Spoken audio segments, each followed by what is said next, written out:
Senhor, igreja, amém? Abra sua Bíblia lá em Lucas 15. Eu estou com a voz debilitada, muito debilitada. Nós fomos ontem no show ali da Sara Farias e estava muito frio. E aí foi embora a garganta. E olha que eu fui bem agasalhado, mas estava muito frio, foi na praça, né, aberta. A parábola do Lucas 15, eu vou falar bem baixinho, Lucas 15, vai falar sobre 3 parábolas, da moeda, da ovelha e, por último, o filho pródigo. Eu quero deixar alguns versículos, a partir do versículo 11, Lucas 15, 11. E Jesus continuou, um homem que tinha 2 filhos. Jesus estava dizendo, um homem tinha 2 filhos, uma parábola. O mais novo reivindicou do seu pai, pai, dá-me a parte da herança que tenho direito. E consentindo, o pai repartiu a sua prosperidade entre eles. Não se passou muito tempo, e o filho mais novo reuniu tudo o que tinha, partindo para as terras distantes, e lá esbanjou todos os seus bens, vivendo de forma irresponsável. Coincidentemente, após haver gasto tudo o que possuía, abateu-se sobre toda aquela região uma grande fome, e ele começou a passar muita necessidade. Por esse motivo, foi empregar-se com um dos cidadãos daquela região, que o mandou para o campo a fim de cuidar dos porcos. E ali teve vontade de encher o estômago com as vagens com que os quais os porcos eram alimentados. No entanto, ninguém lhe dava absolutamente nada. Foi quando, caindo em si, falou consigo mesmo, quantos empregados meu pai tem, comida, com fartura, e eu aqui morrendo de fome, levantar-me-ei e tornarei a caminho para meu pai, e ao chegar-me confessarei, pai, pequei contra ti e contra o céu, não sou mais digno de ser chamado teu filho, trata-me como um dos teus trabalhadores. E logo em seguida levantou-se e saiu em direção do pai, vindo caminhando ele distante, quando seu pai ouviu, em plena compaixão, eu quero que você preste bastante atenção agora, correu o seu pai ao seu encontro do seu filho, e muito o abraçou e beijou. Até aqui. Sabe, eu já li muitas vezes essa parábola aqui, e eu nunca tinha percebido algo muito interessante, muito importante, porque a gente costuma ler o texto, mas nós temos que entender que a cultura aqui não é a nossa. A cultura aqui é uma cultura antiga, da época dos judeus. E quando uma pessoa era honrada, um homem de valor, um ancião, ele nunca poderia correr em público, jamais. Quem que corria em público?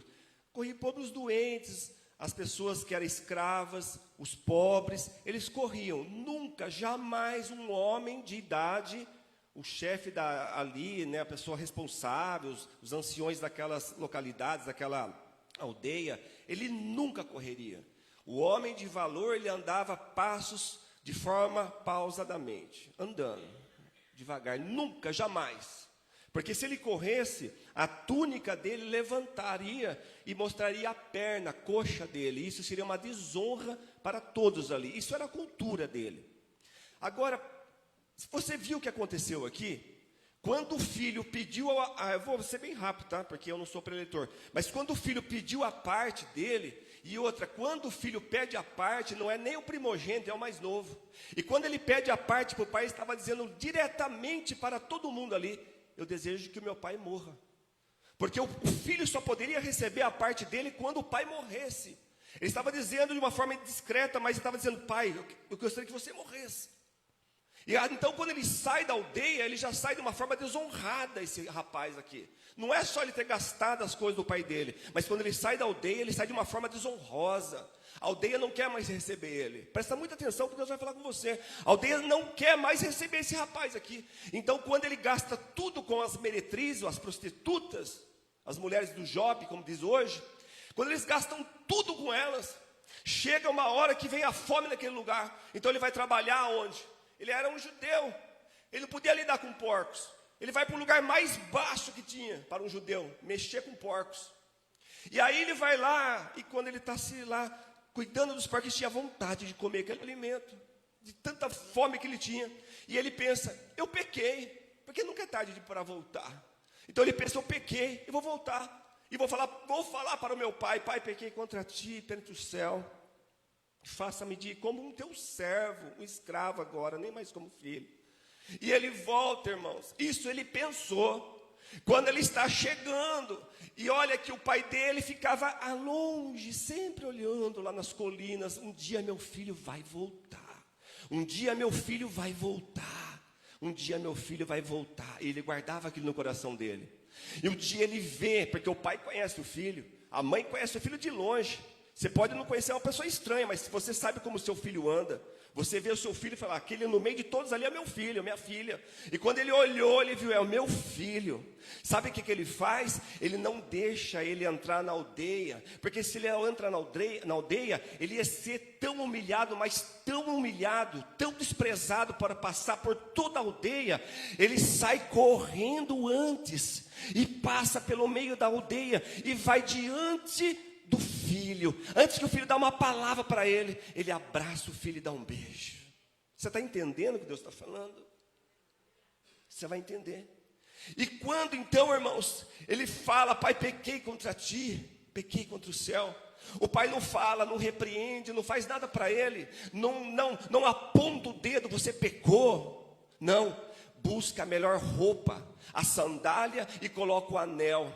Por quê? Ele não poderia entrar na aldeia novamente sem aquelas roupas, sem aquela sandália, aquele anel. O pai, ele prefere passar humilhação em vez do filho.